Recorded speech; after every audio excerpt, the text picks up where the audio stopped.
Hello, hello, YouTube. I hope that intro was flashy enough for you, despite my messy swaps. I really liked using the Frenzy Flame as a cleanup move when people are getting away from you. There's something strangely satisfying about it. It may not be the best option for a cleanup when somebody's low health and trying to escape, but it's not the worst option. It's got many hits, it has a little bit of distance. It's pretty good. I like it. So, before you on screen now is, of course, my Rabid Hound build, or my Frenzied Hound, since I'm trying to use the Frenzied Flame. It's not a pure caster. I've decided to implement many weapons because I like having too many things all at once. I do rather enjoy my utility, and I've never used the Golden Order Greatsword in PvP before, and I don't think I have a whole lot of footage for it in this video in particular, but having used it a little bit, I like it. I really like that it is basically a greatsword that comes with a little Wrath of Gold with a follow-up beam projectile, like I showed you in the intro. It's very nice. It's very good. I recommend you give it a shot. It was a weapon I didn't really gravitate towards because, I'll be honest, across all the Souls games, I don't really find myself taking the holy paladin role all too often. You may notice when people play a whole lot of RPGs in general, they tend to gravitate to certain classes. Some people are like, doesn't matter if they're playing an MMO or a tabletop, they'll always play paladin or they'll always play druid. You know, or at least that's their first pick. And me, I never really felt like I had a home in a specific class. But I like the Golden Order Greatsword. Made me feel like a big paladin for a moment, even if the character I'm playing as is lightly armored, still has a little bit of armor, and utilizes the Frenzied incantations. I don't actually know of the lore implications between the Bloodhound Knights and the rest of the game. That's something that I have a big black gaping hole in my knowledge about, it seems. Even though I did a whole lore playthrough for those of you familiar, I don't know what the Bloodhound Knights are all about. We know that Darwill is considered a traitor by Blythe, and you go put him down. We know that there is a Bloodhound Knight hanging out in Rhea Lucaria Academy, as well as the Mount Gelmir Sainted Hero's Grave, or whatever it's called.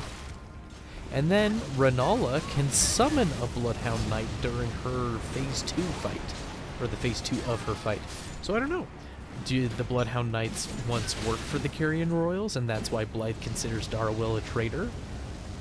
They couldn't tell you. And then, what is it? Flo, I think, is the name of the Bloodhound Knight you can summon. I think Flo would not basically subjugate themselves to anyone unless they were a true king or something. I very barely remember that poor smidgen of lore, and it doesn't really give you a faction. Maybe they're just mercenaries and they just work for whomever, pursuing their own goals. And I kind of wanted to exemplify that chaotic nature in the Hound. So I've got a lot of weapons, I've got some frenzy incantations, I even had a couple lightning incantations just for me. That really wasn't lore appropriate, but it was on there for me, and I don't think I use them all that much. But hey, it's all there. It's a fun little build. I don't think I've played a Holy Warrior or a Faith Warrior at level 80. I know I've done a Pure Pyromancer, which I would consider a full-on caster. And I think all my other level 80 or 90 builds have been, with the exception of my wizard, my utility wizard, I think they're all martial characters, even before I started making content. So it's kind of neat playing a, well, martial warrior-ish faith build at the level 80 bracket. It was a little different having that utility early on when everyone's damage is a little poorer, and it took some getting used to. I wasn't used to it at all, and that's a big thing I want to practice in the upcoming videos, is getting good at landing spells, because I realize it's something that I really lack. I want to hit my spells more often. I want to be better at planning them, and not just because the spell's easy to land, I want to hit even the difficult spells. And that's actually part of the reason why it took me so long to get this content to you. It's been a handful of days, and I say that almost every episode, but this time I was working on stuff. Oh, that's right. I made 4 new builds for your enjoyment, and they're complete. They're basically ready to go. If they aren't complete, they're 99% complete, though to my knowledge they are well and done, and this is the first of those 4.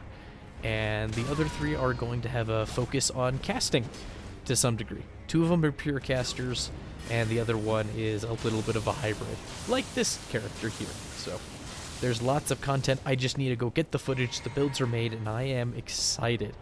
And I finally broke down and got an alt account and started using that alt account to give me 10 more slots, because I hate juggling saves through the game files on PC when it comes to Elden Ring. So that's where we are, making alt accounts to have more character slots, because some characters I don't want to delete and then remake if I like them. That feels like a lot of work, and I might as well have 20 character slots, because I feel like I'm going to oscillate between 15 and 20 and be able to more reasonably delete the ones I don't like. It gives me room to experiment, and it feels good. I'm excited. But enough of that. You're probably here for those frenzied flames, and you're probably wondering, why isn't he using all them frenzied incantations?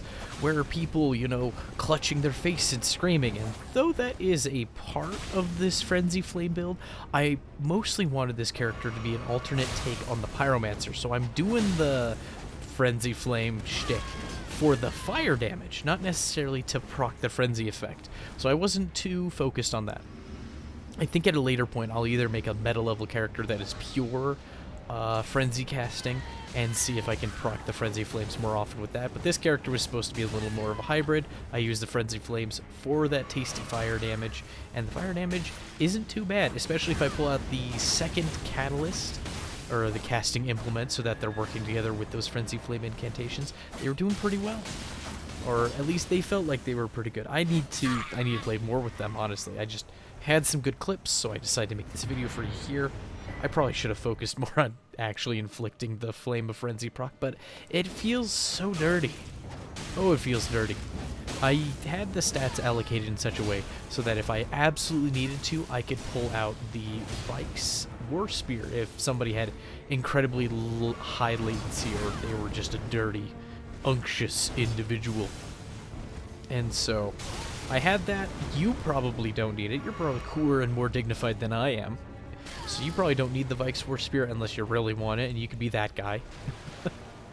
But you could probably take away a couple points of dex and maybe strength. I don't quite recall. I'd have to look at the spread.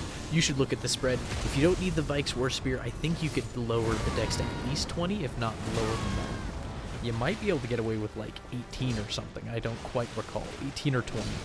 Get a couple points back. My one regret with this character is because I wanted more things. I'm sitting at a 40 Vigor, 40 Faith, which is okay.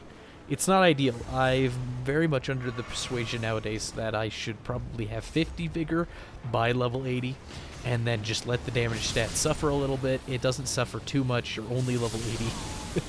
You're still getting the bulk of your damage from the upgrade level of your weapons. And I think I'm hitting the Blue Phantom off to the side there with how erratic Unendurable Frenzy was. This was one of those invasions that while playing it, I felt awful, I felt miserable, and then suddenly I kill the blue. And it's like, oh, I have a chance. I led them into the goalie where they're being shot at from, you know, the side up there. They've got all the little silver tears shooting their spears. And I just take that pot shot with the Frenzied Burst and the host is gone. And then I'm able to hit this Phantom with his incredible latency. And I'm able to actually finish him off with a burst at point blank. And he's gone. He disappears the next instant. Kind of funny looking. But it was one of those instances where while playing the invasion, I'm like, oh, this is going to be a level 2 or level 3 invasion for me, which is a part of my own internal system for ranking clips and deciding what is good. Higher number means bad. Though it's on a 0 to 4 scale, so it doesn't mean much. But, you know, the clip, it felt bad during it, and then at the end it turned around, and then suddenly I'm like, that's a good little clip, good little turnaround. It's not often that the average Joe can turn around a 3v1 like me, like casual like me. And then you have invasions like this where you're just trying to hit a guy with latency, and then you can just turn around and just face tank you. And it just feels so bad. It feels like a slugfest, and I should have most definitely done better with my spacing. It was just a slugging match. But sometimes it devolves into that nonsense. It just happens. And it's all about keeping your head screwed on tight and keeping cool. If you start to panic in any capacity, you've already lost the war. Not necessarily. Sometimes you can stat check the other guy, but this wizard cracks me up. I'm just able to shoot him, and he instantly goes into the long startup time on the rock sling, and he's gone. He's vaporized. He had a friend somewhere. I couldn't find him. But there's a lot of silly moments. There's a lot of neat tools that you get on faith builds. And the more I play the game, the more I look at everything. I think I've already said in one video that it feels like mages are the bottom bracket of all the viable builds. Still usable, don't get me wrong.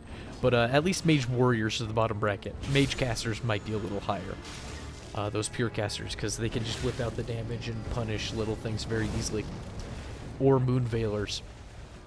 But it feels like on the opposite side of that spectrum, if the melee wizards are the bottom of viability, it feels like melee faith builds are the top of the viable, and even probably, if I were to divide it more, probably in the meta bracket for sure. You have access to spells if you want them. You have access to utility spells where you don't even have to really worry about you know, your incant scaling or whatever it's called in this game, how good your catalyst is at casting. For the most part, all those support spells, damage resistance, and heal over times, they're set in stone. You just need to meet the requirements, and then you can just focus on damage. Very economical. You have access to fire or holy damage, so you can take your pick there, and they have really good Ashes of War and really good weapons that are somber. You just have so much to choose from. And it feels very nice. And this was also a 3v1 that gets turned around last moment. I don't kill all of them, but I'm able to corner the host and kill him, and his friends show up and it's already over. I thought he was an over-leveled Phantom for sure, because I'm level 80, and that guy had full Lionel, and he was using the Grafted Greatsword. That is a heavy set around level 80. And granted, I understand as an invader, there's a chance he's a higher level than myself. He could have been level 100. I don't know the actual size of the bracket, but I think he could have been at least that much higher level than me. And if you focused endurance, you could pull it off. His damage was probably less than stellar, but he was a brave feller, for sure. I heard a funny string of conversation the other day that was... It was the Bloodhound's Greatsword, which I'm not using on this character, which feels a little wrong, but I wanted a Frenzied rabbit dog kind of character, or a rabbit hound, so that's what I was going for. But the Bloodhound Fang Curved Greatsword is inversely proportional to how good the player is. The idea is that if they're not very good, it has suspiciously long range, or it does suspiciously high damage. And that just seems to be the truth of the matter. Every time I see Bloodhound Fang and the player's kind of playing suboptimally, it always just has incredible phantom range or really high damage. And I don't know where that comes from, but it's true. I wanted to add to that and say it feels like the Bloodhound's Fang scales. It has S rank scaling with your ping. The higher or the worse your internet connection, the better the sword does. That's what it feels. Another thing I need to get better at whenever I'm playing these faith builds that happen to have some physical stats is using that winged scythe more often. Being able to deprive people of healing is very useful. And this guy, he's able to get the, you know, the little ground heal off. But it's not the end of the world. That could be more easily punished if I was on the ball. But still, being able to deprive people of healing, it was very good. And to be fair, back in my Dark Souls 3 days, people throwing the, I think it was the Hunter Charm to deprive people of healing, was very popular because it would give you a good sporting chance against the host who has twice as many flasks. And I'm trading way too much against this guy. I should have been way better at my spacing, but I wanted to hit him with a spell. I was getting in his face because his damage wasn't too great, and there we go. We get the riposte, and he's got a blue phantom shooting at me with a cannon. It felt nice. It was a good little moment. But I had a good time with this, and I'm going to have a good time with the upcoming videos, so you better stay tuned for that. For sure. I'm going to be trying to do some more pure casting, and I think I'm going to dabble in chain casting, I think. It was a part of the PvP experience that I have not touched at all, especially for the content on this channel. and I'm going to be new to it. I'm probably going to be bad at it, kind of like how I felt like I played this character badly even if I had a good time. And that's where we're going next, so stay tuned for that neato stuff. But I hope you enjoyed this 2v1 where we're getting in each other's faces. They're barely giving me a moment to breathe. Oh, it could be all over in a moment, and it's always these close fights that mean the most to me. That when I complete them, they have a little bit of a sense of accomplishment. And my goodness, I could not roll catch these guys. I have a bad problem where I feel like I meet less than ideal players. They're kind of bad players, right? Not that they're bad, they're just like, I have an edge on them, either in skill or gear or something. I feel like I have a good shot against them. And it's in those instances where I get this sort of pit bull tunnel vision and I go a little too hard and they punish me. And oftentimes I go, oh, why am I not dodging? Why do they have phantom range? And I almost always realize near the end of the fight that they have high ping. I have a tool, it lets me see their ping, and I need to be utilizing that more, because there's some people you just have to approach differently. If they have high ping, they'll get the phantom range. They'll be able to dodge easier. You have to really make sure your hits count. Can't really play entirely by feel. You have to craft in your mind your plan of attack on the go and change up your timings and everything you understand intuitively about the game. But I digress. You gotta pay attention to their internet connection. If you don't have that third-party program or you're playing on console or whatever, throw some knives at your foes. You know, you got those fan knives, you can kind of hit them, and you can see by the delay between when you throw the knife and when the hit actually registers kind of what the latency is.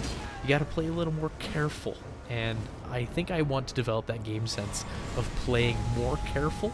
Not necessarily being super passive, but being cautious, you know?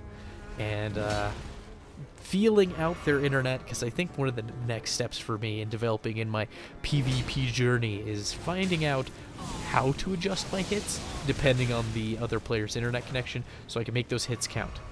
When you see those really good players playing the game, they seem to throw their hits out only occasionally and they hit most of them. It's very rarely that they feel like they're getting dodged. They just know when to make those hits count. You like that light attack right there? Stumbling a guy with the Radon's armor? Oh, I love the new poise in patch 110. I love that weapons that are lightweight can stumble on that first hit. The key is not overly committing just because the first hit interrupts. Those subsequent hits will not be so gracious unless the enemy's incredibly lightly armored.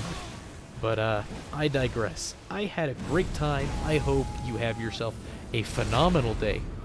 And you better enjoy yourself. You earned it. You're my viewer after all, and you have a tender place in my heart. And look at this. Look at this flame of frenzy clean up after he's been deprived of his flask heals. Beautiful. I couldn't have asked for a better ending to a video. Bye-bye now.